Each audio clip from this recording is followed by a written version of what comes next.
If anybody from Games Workshop is watching, bring back Dungeonbowl. One eternity later.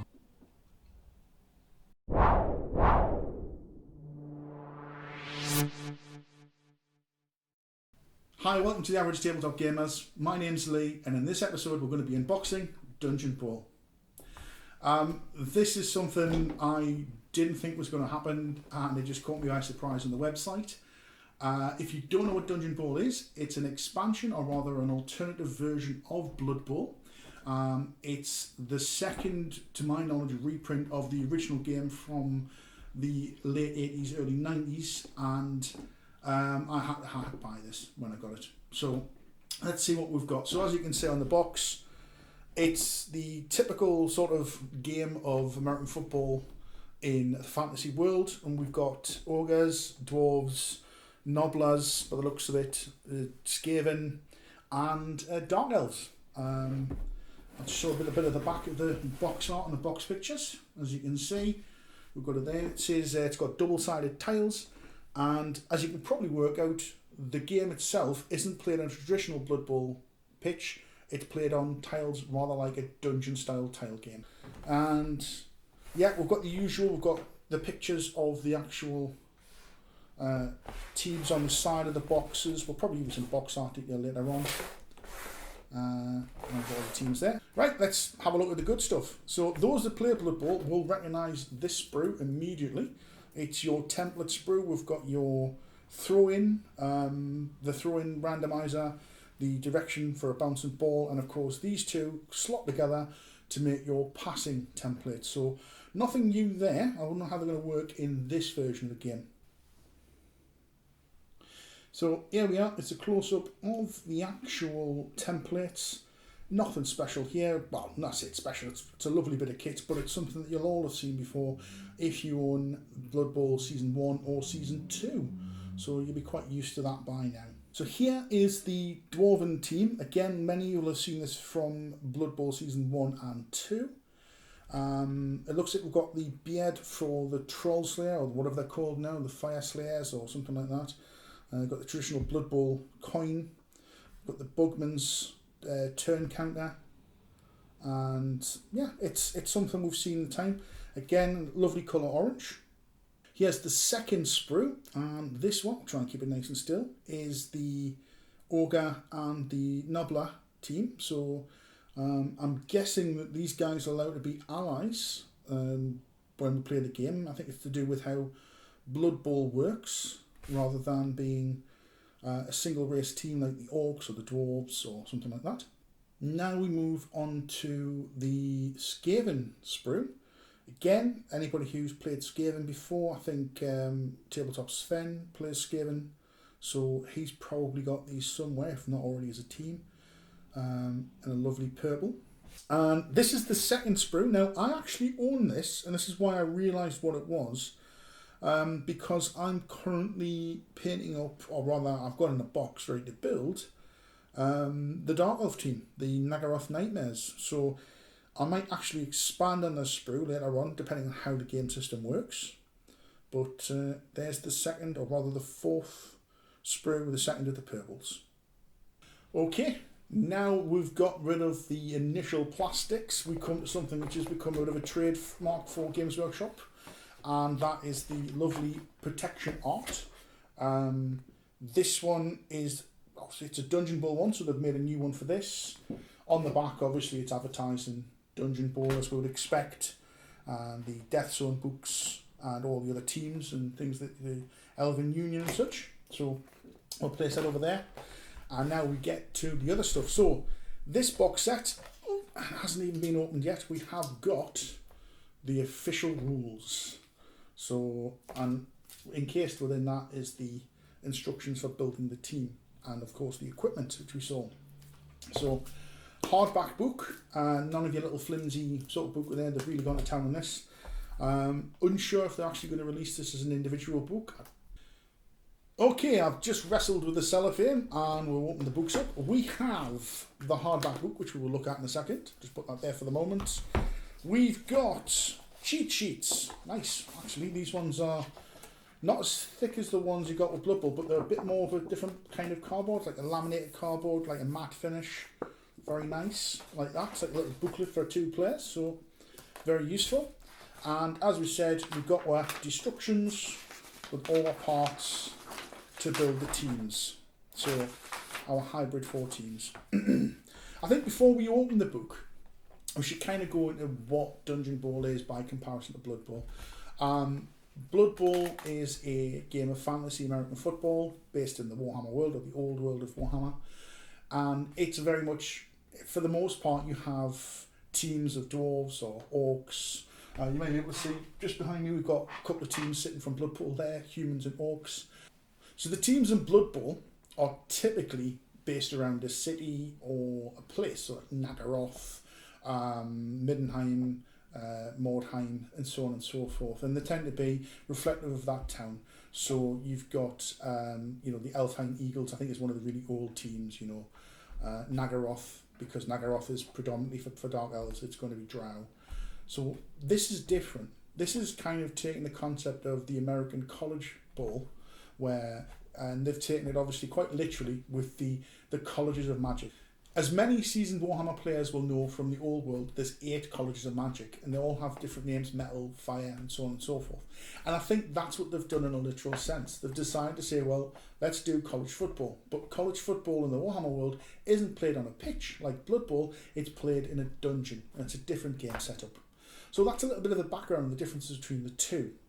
So what we'll do is we'll have a quick look at the book, and we'll see if there's anything nice from the book art there now. And let's open the book and see what we can see. Oh, brand new book, cracking open the backing. There we are. So, grab the page. So, there we go. We touched on this in some of the older videos. The 2 announcers, the 2 characters there, Jim and Bob Bifford there. And we've got our College of Fire team, which is the Ogres and the Dwarves. Good start. Obviously the game of Dungeonbowl, we've got a nice little index there. All the things we've come to expect. There's some nice art by the looks of it. Looks like it's brand new. And tells us what the rooms are and the tiles. The templates are... A lot of this stuff will seem quite common sense to Blood Bowl players. Oh, that's nice. It's got a little marker in it. Because... it's essentially Blood Bowl, but on a different pitch. Let us just keep moving through. What we've got here. See if we can find any pictures. Oh, nice picture of a wizard there. That's a drow. So I think this must be going into the team area. Decapitated head, some nurglings. There's a lot of art by the looks of it. Very, not comic, but... very colourful style art that they've obviously put into this. There's a Dark Elf obviously taking an injury of some kind to the groin. Halfling, Treemen. I know Sven would be interested to know about that, so obviously it looks like it's well put together.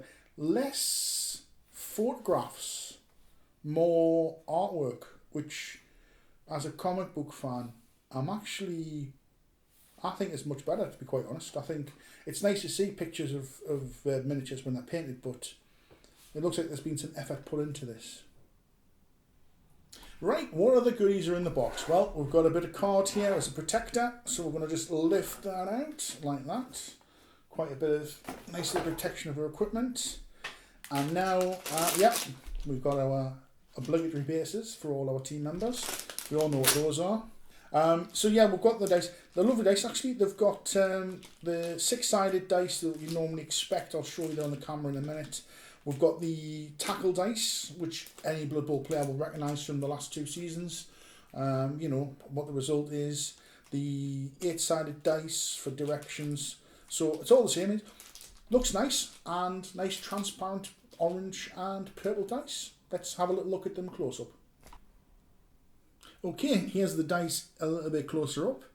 As you can see, they're nice little transparent. You would say basically transparent plastic. Same as you would get in the standard Blood Bowl games. We've got the tackle dice. We've got the 6-sided dice, which of course come with the Blood Bowl for the number 1. We have 8-sided dice and the 16-sided dice, which I believe, I forget now, but I think it's for injury or something like that. But, you know, again, it's been a little while since I played Blood Bowl, but really excited. Okay, let's get to the thing. I think it's the last thing, that must be the last thing in the box, and I'm going to have to do this way to get it out. There we are. And it is, of course, our dungeon tiles. Right then, let's get the cellophane off and let's see what's inside these things. Let's look at these now. I'm just going to turn the camera this way because they are quite a large tile. So here we have dugouts. Looks like it was reversible, but most Blood Bowl players will recognise a dugout setup. The only thing that seems different on these ones is they've got a portal. Looks like that's something to do with the game mechanic. No doubt we'll explain that a later playthrough. So we've got those portals. This looks interesting. So here we have a board piece with a fiery chasm and a little rope bridge. So I'm guessing the only way to get across there is to jump or go across. That'll probably have some interesting gameplay. Bit of a crypt going on here with a couple of coffins, sarcophagus, whatever you want to call them. Like a knight or something that way. So that's quite nice. So that's one of the smaller rooms. We have a treasure room. So obviously 4 pillars were surrounded with gold coins.